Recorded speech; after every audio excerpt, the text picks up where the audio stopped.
नमस्कार। आज मैं आपको फिर एक अज्ञात हत्या के बारे में जो अलीगढ़ में मेरी तैनाती के दरमियान हुई थी उसके बारे में बताऊंगा और कैसे कैसे पुलिस वहां तक पहुंची और किन कारणों से ये अज्ञात शव मिला था। बात 18 जनवरी 2017 की है। मथुरा रोड स्थित गांव अहमदपुर के पास सड़क के किनारे एक महिला का शव मिला। अच्छा पहनावा और गहनों से महिला पढ़ी लिखी और मध्यम वर्ग की लग रही थी। उसे उसके चेहरे को बुरी तरह से कुचला हुआ था। चेहरे के अलावा कोई बहुत चोट के निशान शरीर पर नहीं थे। जैसा मैंने पहले ही बताया कि वो पूरे गहने और कपड़े, अच्छे कपड़े पहने हुई थी। काफ़ी देर तक उसको वहाँ घटनास्थल पर रहने दिया गया कि शायद आसपास के लोग जो आ जा रहे हैं वो इसे पहचाने या कोई महिला कहीं से गायब हुई हो 4-6 किलोमीटर में, तो उसके बारे में कोई सूचना मिल जाए। लेकिन कोई सूचना नहीं मिली। वहीं पर शव का पोस्टमार्टम किया गया अज्ञात में ही, और फिर उसको पंचायतनामा किया गया और फिर वहीं से बॉडी को सील करके पोस्टमार्टम के लिए मॉर्चरी भिजवा दिया गया।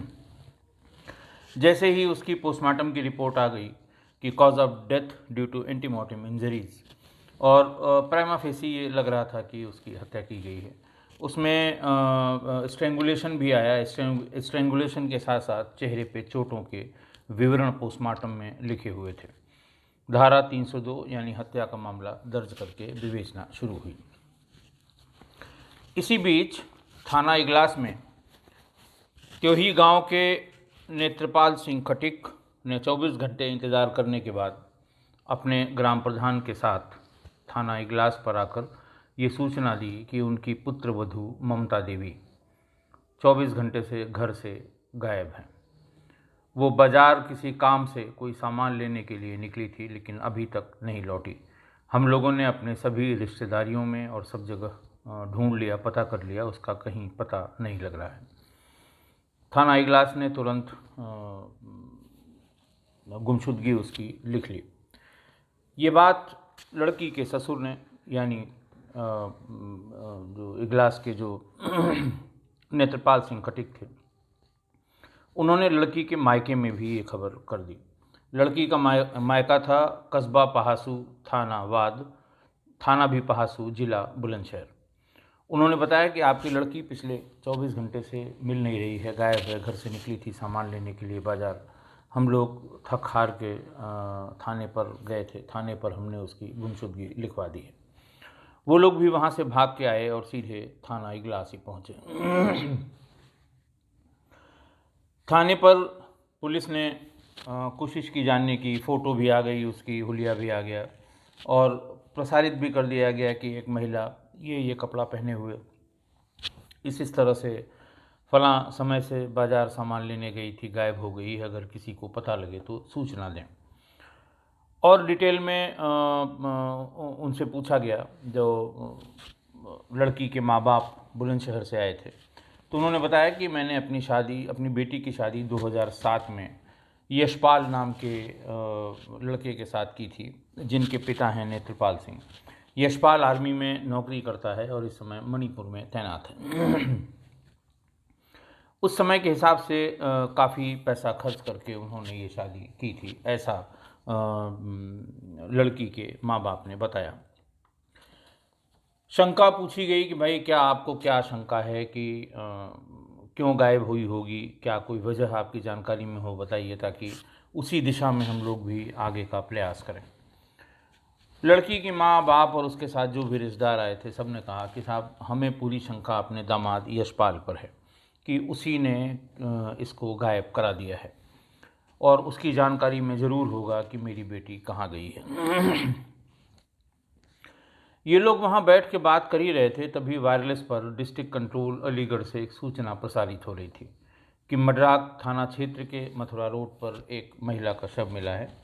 उसका इश्तहार यानी पैम्फलेट और उसकी फ़ोटोग्राफ और उसका हुलिया, ये सब हर थाना, अपने जनपद का सब थाना प्रत्येक थाने से प्रतिदिन एक पैरोकार जाता है हेडक्वार्टर के लिए, जो थाने के सम्मन, वारंट, थाने में डेट की जो सूचना होती है अदालत की, वो अदालतों से, और डाक जो एसएसपी ऑफिस की है वो ले आता है थानों के लिए इंस्ट्रक्शन, सीओ के लिए इंस्ट्रक्शन, ये सब वहाँ से हेडक्वार्टर से ले आता है, प्रतिदिन जाता है और ले आता है हर एक थाने से। तो जब कोई नई चीज़ अचानक बीच में उनको देनी होती है तो वायरलेस पे ये सूचना दी जाती है कि सभी थानाध्यक्ष या सभी थाने पर जो लोग सुन रहे हों वो अपने अपने पैरोकार को ये बता दें कि वो वापस लौटते समय एसएसपी ऑफिस से एक अज्ञात शव के इश्तहार और उसकी फ़ोटोग्राफ वहाँ से लेते जाएं और अपने अपने थानों के सूचना पट पर उसको लगा दें। ये मैसेज प्रसारित हो ही रहा था, उसी समय थानाध्यक्ष के कमरे में लड़की के माँ बाप और परिजन भी बैठे हुए थे। उन लोगों ने भी सुना। उन्होंने कहा साहब ये महिला कैसे इसका पता लगेगा, इसकी कोई फ़ोटो अगर हो जल्दी मंगवा दीजिए या व्हाट्सएप पे मंगवा दीजिए, हम लोग देख लें, हम लोग परेशान हैं। ये उन्होंने अपने जो मुंशी थाने पर बैठे थे उनसे पूछा कि भाई ये कहाँ की सूचना है। उसने कहा साहब मड्राक में कोई बॉडी मिली है कल परसों, और उसी के बारे में जो इश्तहार यानी जो पोस्टर छपे हुए हैं वो और फ़ोटोग्राफ, उसके लिए कहा गया है कि पैरोकारों को सूचना दे दें कि वो हेडक्वार्टर से वापस थाने पर जाते समय वो ले लें और अपने अपने यहाँ सूचना पट अपने बस अड्डे, रेलवे स्टेशन अगर कहीं है या सार्वजनिक स्थान पर लगा दें। ये प्रोसेस है, कोई इसमें उस दिन के लिए नई बात नहीं थी। मैं आपको पहले भी अलग अलग ज़िलों में गुमशुदा या अज्ञात शव के बारे में जो प्रोसेस है, जो सेट प्रोसीजर है, यानी जो एसओपी है, वो यही है। तो उन लोगों ने कहा साहब हमें फ़ोटो मंगवा दीजिए किसी तरह से। इंस्पेक्टर इगलास ने तुरंत मड्राक के एसओ को फ़ोन किया और उन्होंने कहा भाई वो जो आपके यहाँ बॉडी जिसका अभी मैसेज पास हो रहा था, अगर उसकी फ़ोटोग्राफ हो तो व्हाट्सएप पे भेज दीजिए। एक गुमशुदगी लिखी गई है हमारे यहाँ और लड़की के मायके और ससुराल वाले दोनों यहाँ मौजूद हैं। एसओ मड्राक ने जो फ़ोटोग्राफ उनके पास थी वो व्हाट्सएप पर इंस्पेक्टर इगलास को भेज दी। एक फ़ोटोग्राफ नहीं होती वहाँ तो हर एंगल से जो पुलिस का फ़ोटोग्राफ़र रहता है वो खींचता है और फिर उसके थोड़ी देर बाद संबंधित को वो दे देता है। एक कॉपी उसकी डिस्ट्रिक्ट क्राइम रिकॉर्ड ब्यूरो पे रखी जाती है और दूसरी कॉपी संबंधित एसओ को विवेचना के संबंध में दे दी जाती है।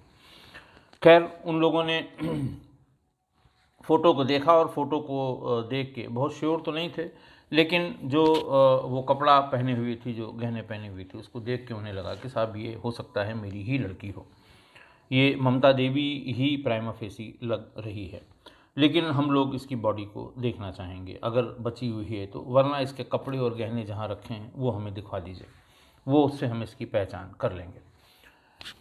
एसओ मड्राक से फिर पूछा गया बॉडी अभी कहाँ है, तो उनका साहब अभी तो 72 घंटे अभी पूरे हुए हैं, कोई आया भी नहीं है, अभी तक बॉडी भेजी नहीं गई है अंतिम संस्कार के लिए, तो अगर ये लोग चाहें तो मॉर्चरी में जाके बॉडी को देख सकते हैं। फ़ौरन ये लोग वहाँ से रवाना हुए और वहाँ पहुँचे मॉर्चरी।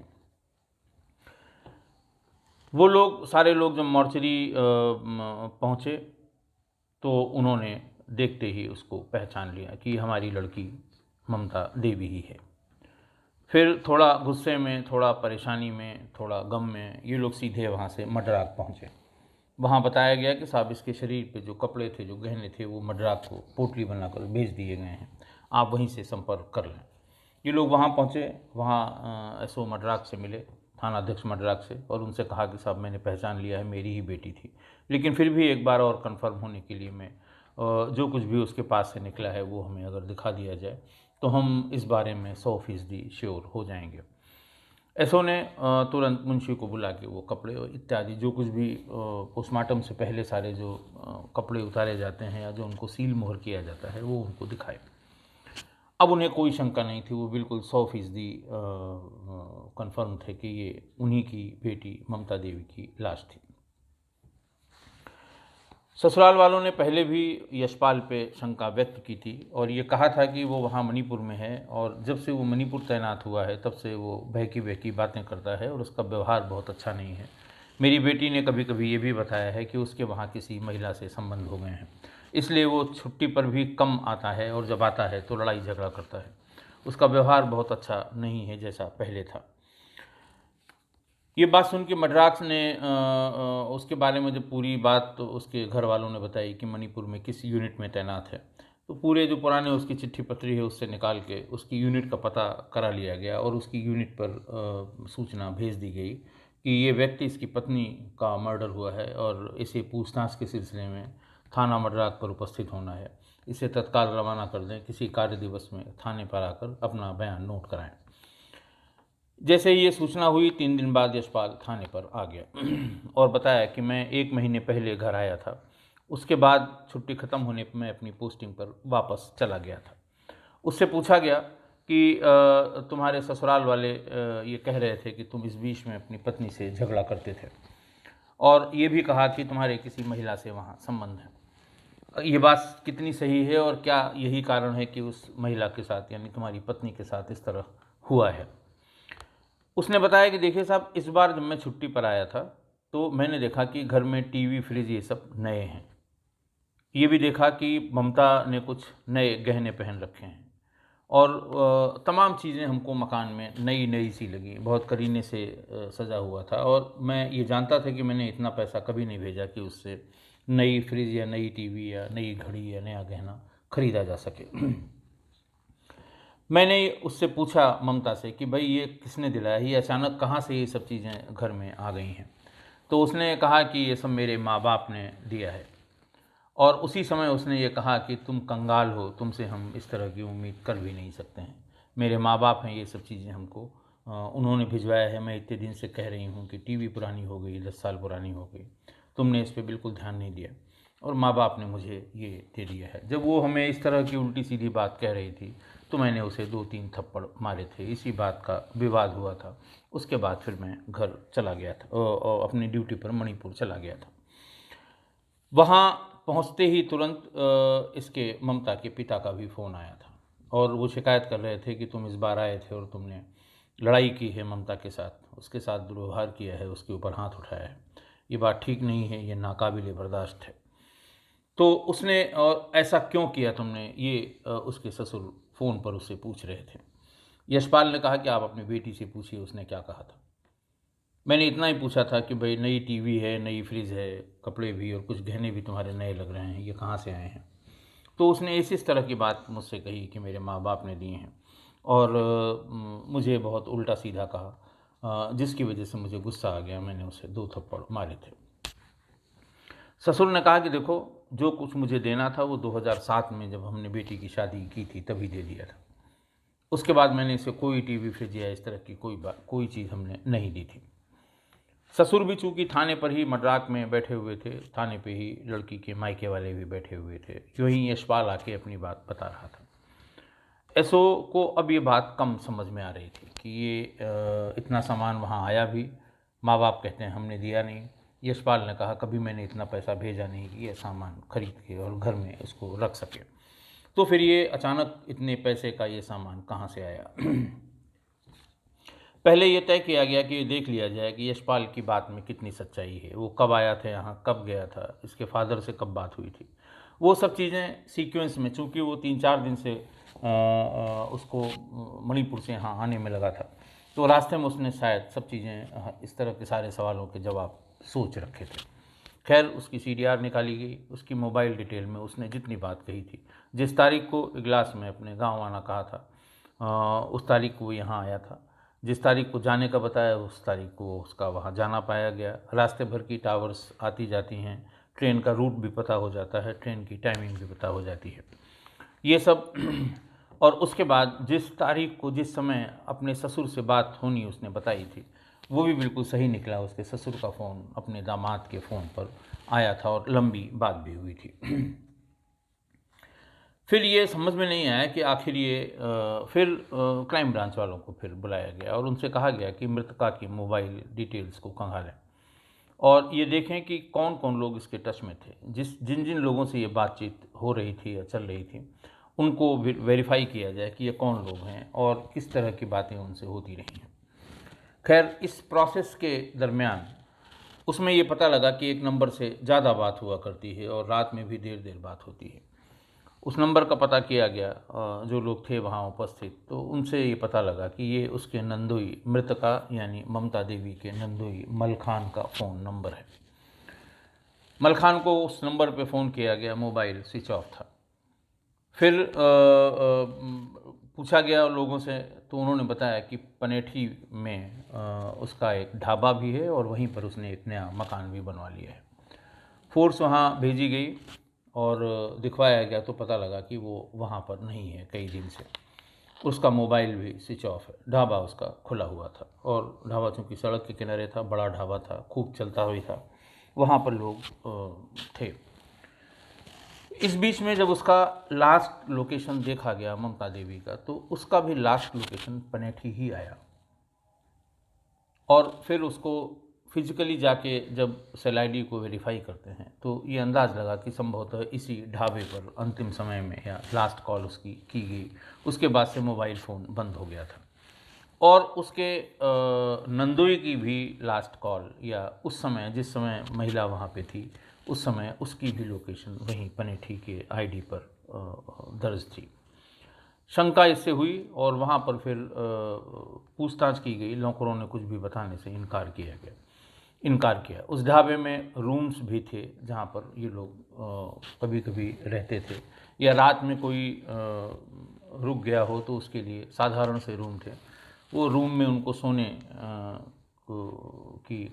सोने के लिए दिया जाता था और उनसे उसका प्रॉपर किराया ले लिया जाता था। क्राइम ब्रांच के लोग गए, उन्होंने उस रूम की और ढाबे की अच्छी तरह तलाशी ली। ढाबे का शटर गिरा के उसे अच्छी तरह से उसकी तलाशी लेनी शुरू की। ढाबे के भीतर एक कमरे में वो एक तो उसके जो उसमें पलंग पड़ी हुई थी उसके चौपाइयों में ब्लड स्टेन्स मिले। हालांकि उसके फर्श को अच्छी तरह से साफ़ किया गया था। फिर उसे खिसकाया गया पलंग को, तो उसके पाए के ठीक नीचे अच्छी मात्रा में ब्लड स्टेन दिखाई दिए। फिर उसको वहाँ से पूरी तरह से हटा के और फिर उसकी अच्छी से सफाई की गई। तो पायल के निचले हिस्से में जो ढेर सारे घुंघरू जैसे छोटे छोटे स्ट्रक्चर लगे होते हैं, उसके 3-4 टुकड़े वहाँ पर मिले।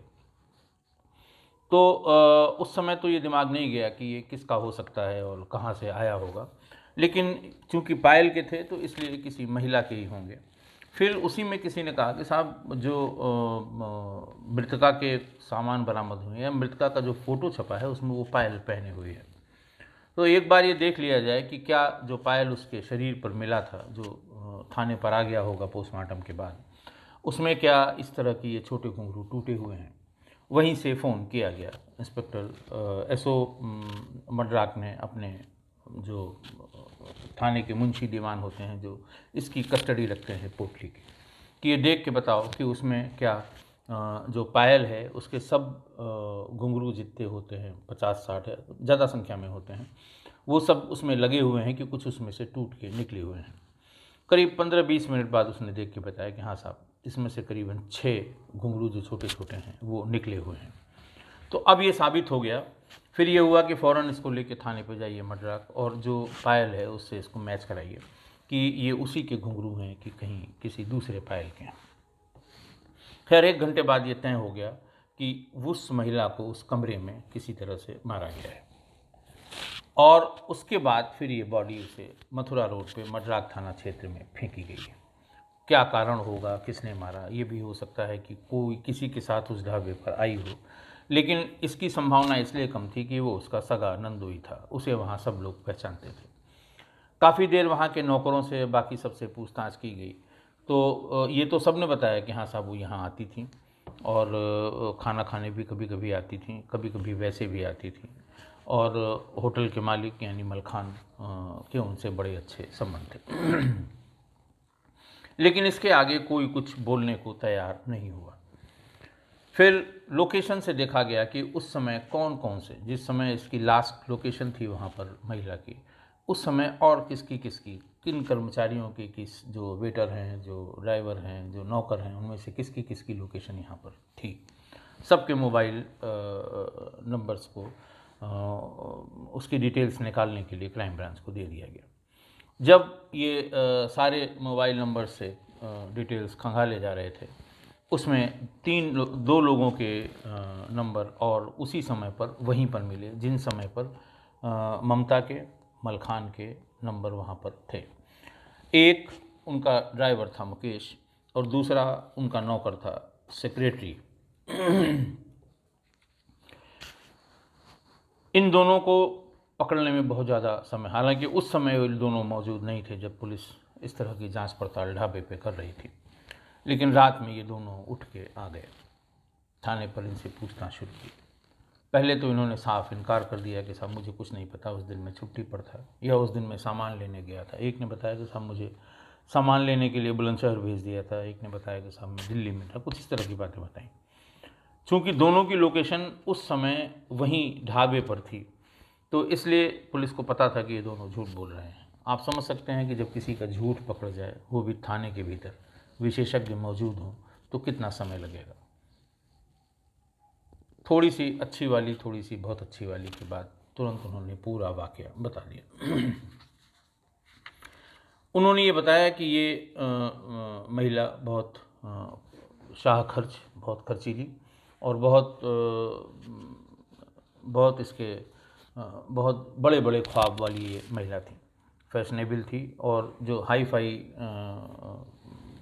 जो जीवन शैली है उसे जीती थी।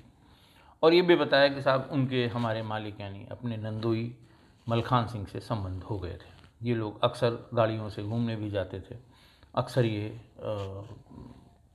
ढाबे पर भी आकर रुकती थी और हमारे मालिक ही इनको ले आते थे और वही घर पर छोड़ के आते थे।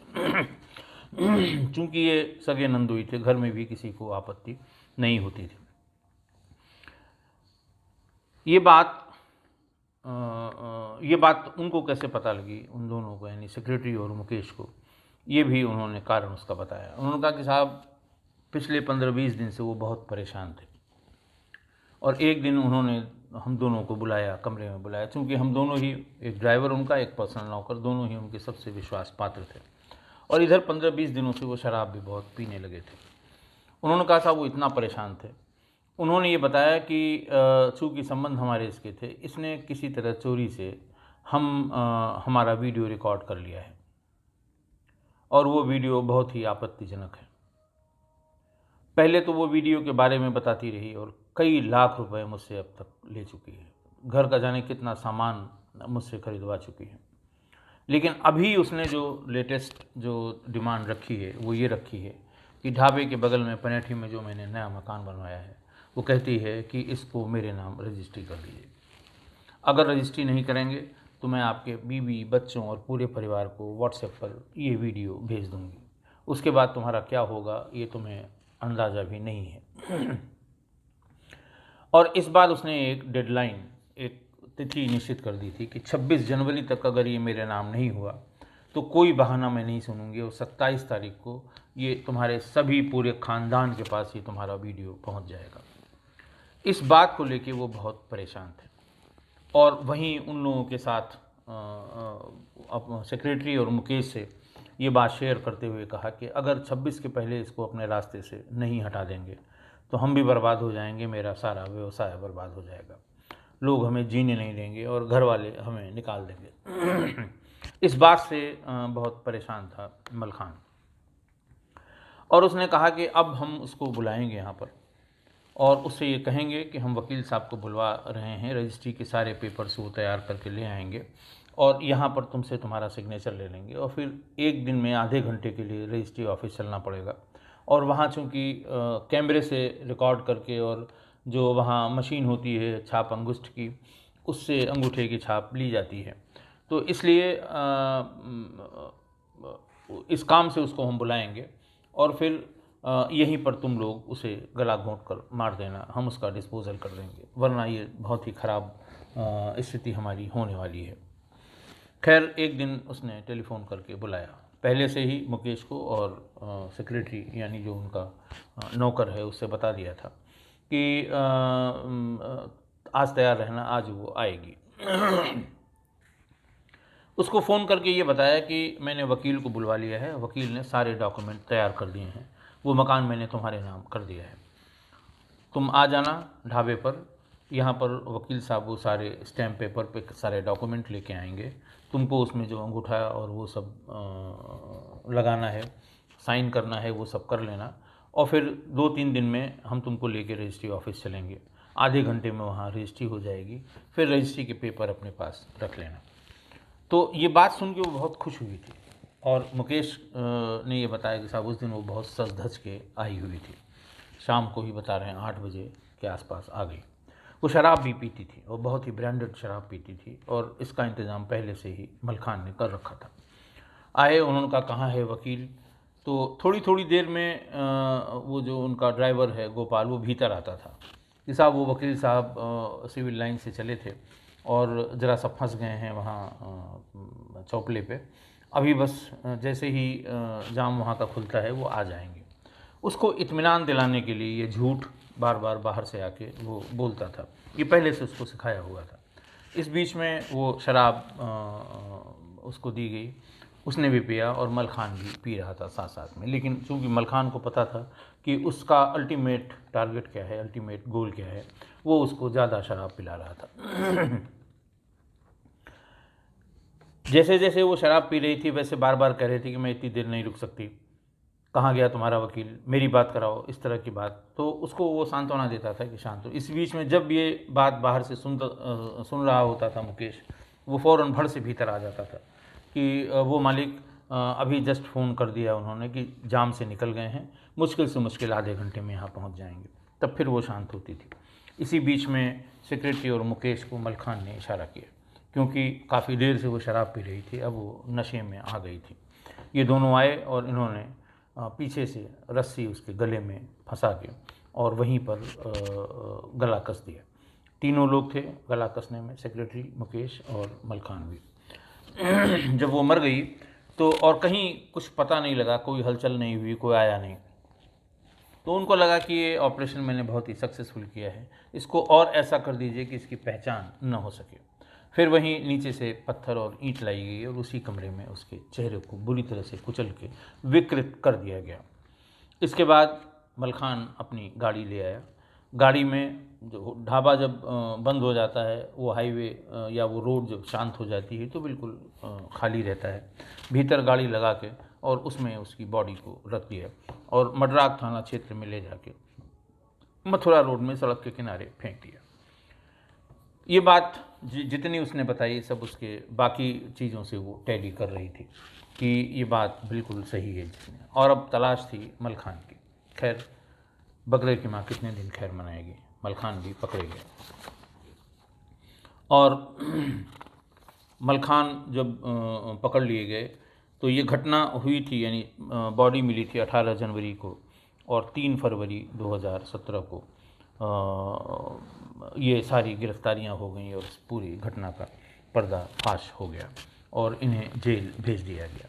एक निवेदन आज, और मैं कल दोपहर के बाद अवकाश पर एक आवश्यक कार्य से बरेली के बाहर जा रहा हूँ। मैं 26 तारीख को लौटूंगा, तो कल से लेकर 26 तारीख यानी अगला अंक में 27 तारीख को आपके समक्ष फिर से आऊँगा। यानी इधर 3-4 दिन कुछ सरकारी काम है मेरा और कुछ 2 दिन का अवकाश, 1 दिन का अवकाश भी मैंने लिया है।